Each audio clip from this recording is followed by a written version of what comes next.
Hello guys, welcome back to my channel. इस video में हम जानेंगे कि why shouldn't we react immediately to the situation. React करना और समझना, ये दोनों अलग अलग पॉइंट। आज मैं आप लोगों को बताऊंगी करण की कहानी। करण एक 25 साल का लड़का है जो रील्स शूट करता है, कंटेंट क्रिएट करता है यूट्यूब पे। उसके लगभग 4000 टू 5000 सब्सक्राइबर्स हैं। तो वो एक दिन हताश होता है कि मेरे सब्सक्राइबर्स क्यों नहीं बढ़ रहे, मैं इतनी मेहनत करता हूँ फिर भी मेरा कुछ नहीं हो रहा, what should I do next. तो एक दिन वो रात को सोचता है, अपनी ना जो भी उसका 4000 टू 5000 वाला रील शूट करता है कि भाई मैं मीडियोकर हूँ, मैं एक एवरेज हूँ, फिर भी मैं कुछ कर रहा हूँ लाइफ में। वो रील वायरल चली जाती है उसकी। तो लोग बड़ा उसको प्यार दे रहे होते हैं, 99% लोगों का प्यार होता है। बट एक ना आयशा नाम की लड़की होती है, उससे कमेंट करती है, तो बोलती है कि एवरेज को सेलिब्रेट करना इज नॉट गुड, तुम मेडियोक्रिटी को प्रमोट कर रहे हो, डेट इज नॉट राइट, तुम गलत चीज प्रमोट कर रहे हो। तो उसने एक टॉन्ट के रूप में कमेंट किया। तो करण ने 99% ऑफ मैसेज कमेंट्स इग्नोर करे जहाँ पे उसको प्यार मिला हुआ था।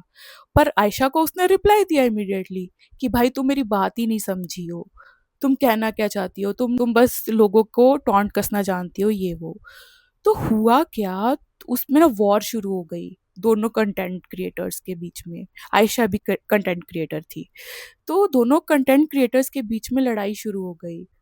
दोनों ने अपनी टीम्स बना ली, टीम करण और टीम आयशा। तो करण अपना पॉइंट क्लियर करने में लगा हुआ है और आयशा अपना पॉइंट क्लियर करने में लगी हुई है। दोनों में वॉर शुरू हो रखी है सोशल मीडिया पे। लोग इसका फायदा उठा रहे हैं। उन दोनों ने लगभग 3-4 घंटे उसी वॉर में खत्म कर दिए। तो करण क्या करता है, रात को ऊपर जाता है छत पे और सोचता है कि क्या वो वॉर या वो चीज़ इतनी इम्पोर्टेंट थी कि वो मेरे आज दिन के 3-4 घंटे ले गई। शायद मैं उस 3-4 घंटे में कुछ प्रोडक्टिव कर सकता था। मैं सिर्फ आयशा को अपना पॉइंट प्रूव करने में लगा हुआ था। तो क्या करता है करण कि ना, वो ठंडे दिमाग से बैठता है विदाउट एनी एंगर। वो आयशा का कमेंट दोबारा से पढ़ता है और देखता है कि शायद शी वॉज राइट। एवरेज को प्रमोट करना और मीडियोक्रिटी को प्रमोट करना दोनों डिफरेंट चीज़ें हैं। वो समझना चाहिए था उस पॉइंट पे। वो ये सोचता है। तो वो उसी पॉइंट पे रिप्लाई करता है, आयशा शायद मैं तुम्हारी बात नहीं समझा, बट अब मेरे को ये चीज़ समझ आ गई है कि एवरेज और मीडियोक्रिटी दोनों अलग अलग चीज़ें हैं। तो वो टाइप कर देता है और बोलता है कि आगे से मैं इस चीज़ का ध्यान रखूंगा। बट वो सेंड नहीं कर रहा कि उसको लोग ऐसे बोलेंगे कि करण हार गया, करण हार गया। बट वो फिर भी टाइप करके सेंड कर देता है आंखें बंद करके, बिना कुछ सोचे। तो उधर से आयशा बोलती है शायद मैं भी काफ़ी रूड हो गई थी उस टाइम पे। एक वॉर ख़त्म हो जाती है, दोनों के क्लैंस मर्ज हो जाते हैं। शायद उस टाइम हमें समझना चाहिए। उस टाइम पे ईगो क्लैश करने की बजाय शायद हम लोगों को समझना चाहिए था।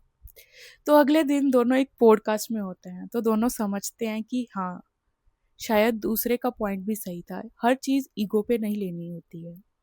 तो इस स्टोरी से हमें क्या पता लगता है कि हर चीज को इमीडिएटली रिएक्ट करना गलत है। हो इमीडिएटली रिएक्ट करना इज वेरी बैड। और उससे भी बुरा है ईगो पे लेकर आना। हो सकता है कि उस पर्टिकुलर पॉइंट पे आप बहुत गुस्से में हो, आप रिएक्ट करना चाहते हो, पर होल्ड ऑन, वहां से दूर चले जाओ। अगर वो चीज नहीं समझ आता, take your time, but I think. तो हमें इस स्टोरी से क्या सीखने को मिलता है कि हमें हमारे काम के ऊपर या किसी को भी अपने काम के ऊपर क्वेश्चंस ज़रूर मिलेंगे, लोग आपको चैलेंज ज़रूर करेंगे। इधर you are creating social media content, इधर you are doing corporate job, इधर you are doing some dance sessions, some singing sessions, and whatever you are doing in your life.